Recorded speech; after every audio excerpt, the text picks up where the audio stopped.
कुछ दिनों से मेरी बेटी की तबीयत ठीक नहीं थी। मेरे पति ने अपने बड़े भाई को फ़ोन किया कि बेटी की तबीयत ठीक नहीं है, आप आकर मेरी बेटी को देख लीजिए। मेरे जेठ ने कहा, एक काम करो, बेटी को लेकर तुम यहाँ आ जाओ। मेरे पति मेरी बेटी को लेकर अपने बड़े भैया के यहाँ चले गए। मेरे जेठ एक तांत्रिक थे जो कि भूत भगाया करते थे। मेरे पति को लगा मेरी बेटी के ऊपर कोई भूत की साया है। मेरे जेठ ने मेरी बेटी के ऊपर इतने अत्याचार किए कि मेरी बेटी मर गई और मेरे जेठ ने जाकर मेरी बेटी का अंतिम संस्कार कर दिया। हम लोगों को बताया भी नहीं। आखिर उन 4 दिनों में मेरे जेठ ने मेरी बेटी के साथ क्या किया। मेरा नाम दीपिका है और मेरी एक 8 साल की बेटी है और 2 साल का बेटा है। मेरे पति लोग 2 भाई हैं। मेरे जेठ लोग दूसरे शहर में रहते थे और हम लोग दूसरे शहर में रहते थे। मेरे जेठ एक तांत्रिक थे जो तंत्र विद्या से भूतों को भगाया करते थे। एक दिन मेरी बेटी की तबीयत खराब हो गई। हम लोगों ने पास के एक डॉक्टर को दिखाया, लेकिन मेरी बेटी ठीक नहीं हो रही थी। तो मेरे पति को लगा कि हमारी बेटी के ऊपर किसी भूत का साया है। मेरे पति को लगा अब मेरे बड़े भैया ही हमारी बेटी को सही कर सकते हैं। मेरे पति ने अपने बड़े भैया को फ़ोन किया कि बेटी की तबीयत बहुत ज़्यादा खराब है। डॉक्टर को भी दिखाकर देख चुके हैं, लेकिन उसकी तबीयत ठीक नहीं हो रही है। अब आप ही कुछ कर सकते हैं, मेरी बेटी को ठीक कर दीजिए।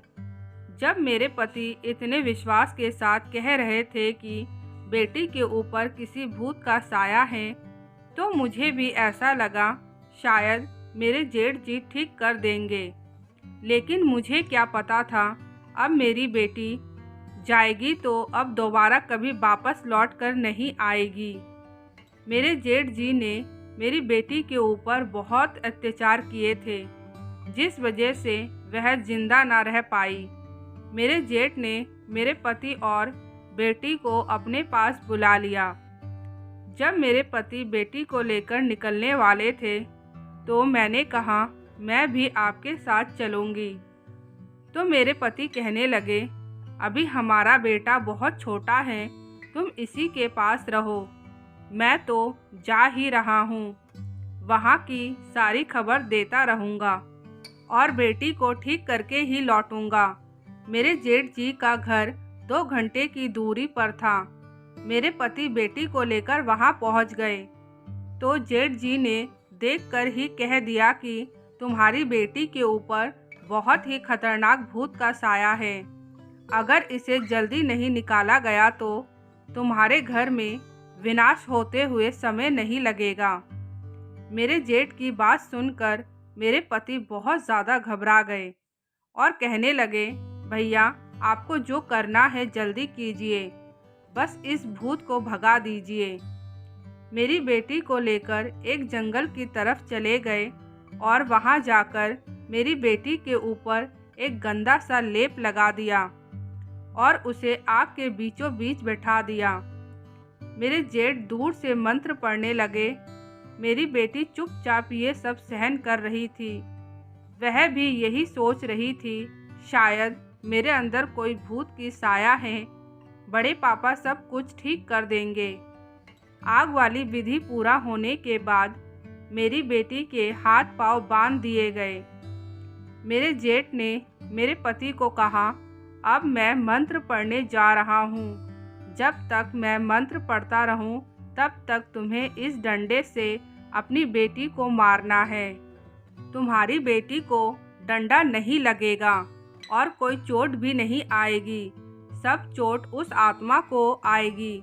तो मेरे पति ने कहा, भैया अगर हमारी बेटी को लगा तो? मेरे जेठ ने उनको यकीन दिलाया कि तुम्हारी बेटी को चोट नहीं लगेगा। मेरे जेठ ने मंत्र पढ़ना शुरू किया। उधर मेरे पति उस डंडे से बेटी को मारे चले जा रहे थे। मेरी बेटी को उस जंगल में 2 दिन तक बांध के रखा। मेरी बेटी को 2 दिन तक खाने पीने को भी नहीं दिया गया। और थोड़ी थोड़ी देर बाद मेरे जेठ जी मंत्र पढ़ते और मेरा पति डंडे से मेरी बेटी को मारता। इस अत्याचार से मेरी बेटी ने दम तोड़ दिया। मुझे तो ये समझ नहीं आ रहा था कि मेरा पति अपनी ही बेटी के साथ ऐसा कैसे कर सकता है। उस आदमी को ज़रा सा भी दया नहीं आया। वह एक बाप है कि जल्लाद। जब मेरी बेटी कुछ आवाज़ नहीं निकाल रही थी तब मेरे पति ने कहा, भैया मुझे लगता है बेटी मर चुकी है। मेरे जेठ जी ने कहा, मैं अपने मंत्रों के उपचार से तुम्हारी बेटी को जिंदा कर दूंगा। उन लोगों ने मेरी बेटी की लाश को जमीन पर रखा और कई घंटों तक मंत्र पढ़ता रहा। जब मंत्र पढ़ते पढ़ते थक गया और मेरी बेटी में कोई हलचल नहीं हुई तब उन दोनों को लगा अब बेटी वापस नहीं आएगी। उसके शरीर के साथ इतना अत्याचार किया गया था। उसके शरीर से एक अजीब तरीके की दुर्गंध आने लगी थी। उन दोनों ने घबराकर मेरी बेटी की लाश को एक बड़े से पॉलीथिन में पैक कर दिया और फिर उसके ऊपर से एक कपड़ा लपेट दिया और मेरी बेटी की लाश को लेकर शमशान घाट पहुंच गए। जब शमशान घाट में ये पूछा गया कि ये लाश किसकी है तो मेरे जेठ ने कहा, ये हमारी 8 साल की बच्ची है। शमशान घाट वाले ने पूछा, तुम सिर्फ 2 ही बंदे आए हो, घर के बाकी लोग नहीं आए? तो मेरे जेठ जी ने कहा, इस लड़की को एक गंभीर बीमारी थी, जो भी इसको छुएगा वह बीमारी उसको हो जाएगी, इसीलिए घर से कोई भी बंदा नहीं आया है। हम दोनों ही इसका अंतिम संस्कार करने के लिए आए हैं। जिस वजह से शमशान घाट वाले ने भी कोई ऐतराज़ नहीं जताया और उसने पुलिस वाले को भी फ़ोन नहीं किया।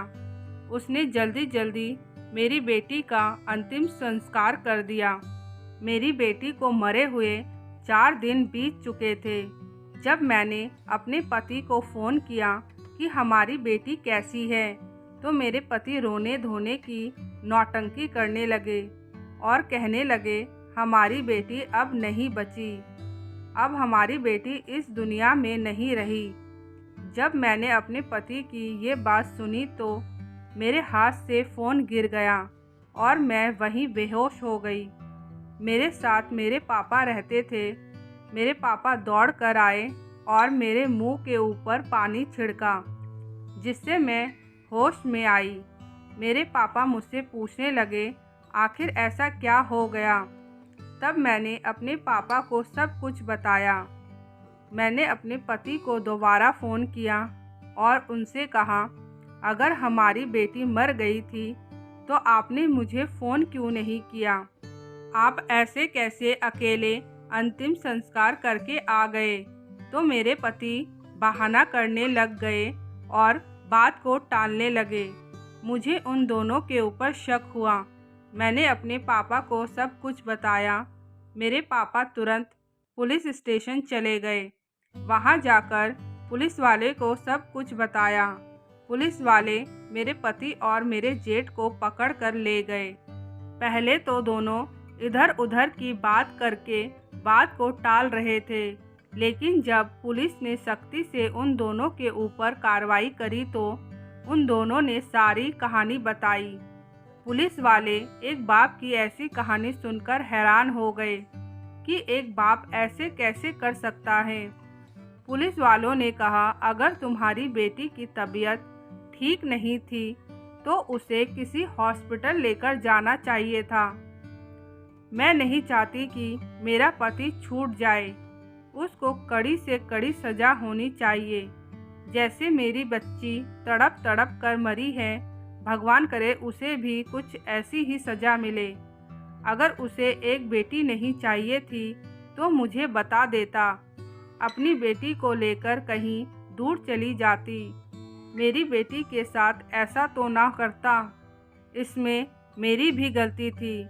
मुझे अपने पति और अपने जेठ पर भरोसा नहीं करना चाहिए था और अपनी बेटी को अकेले वहाँ जाने नहीं देना चाहिए था।